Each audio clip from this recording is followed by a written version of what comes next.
This is Jane Eyre by Charlotte Bronte, published by the Franklin Library in 1981.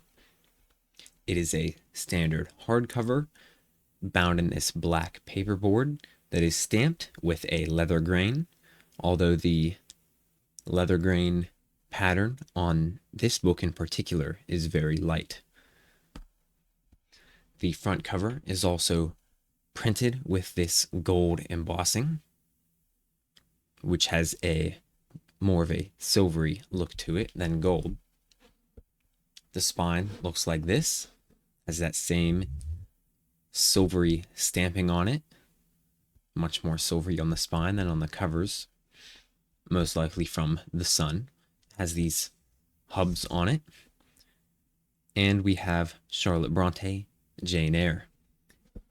As you can see, the author is on the top and the title of the book is underneath, although most of their other books,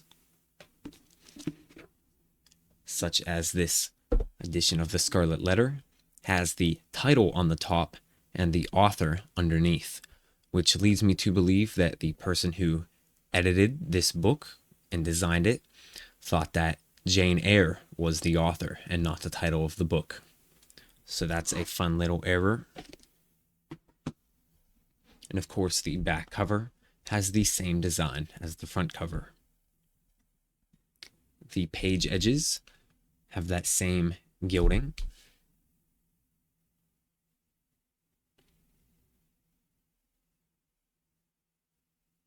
Not the highest quality. As you can see, it's very easily marked up.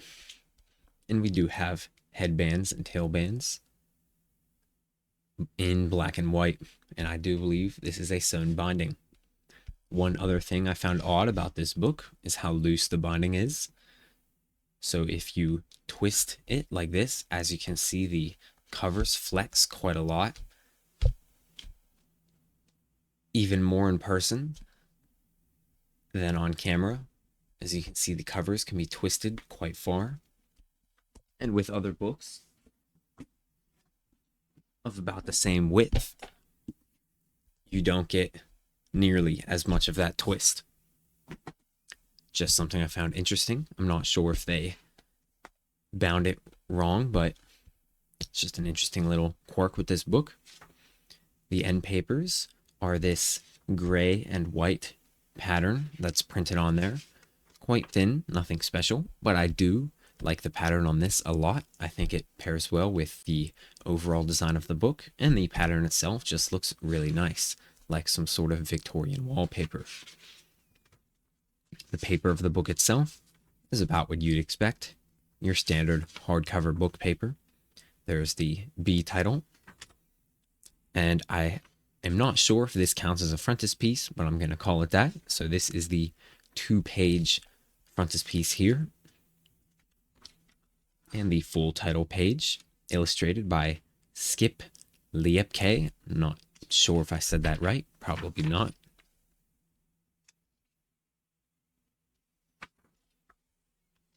They have a little preface here.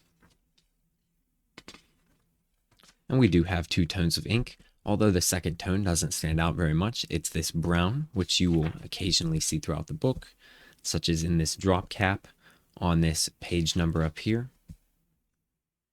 And that page number has actually disappeared. Well, you know what? This is actually a chapter number, not a page number.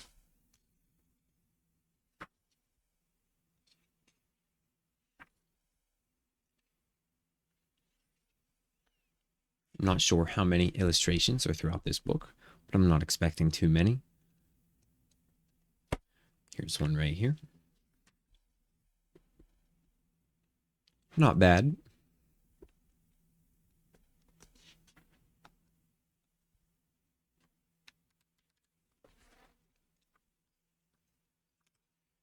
Here's one right here.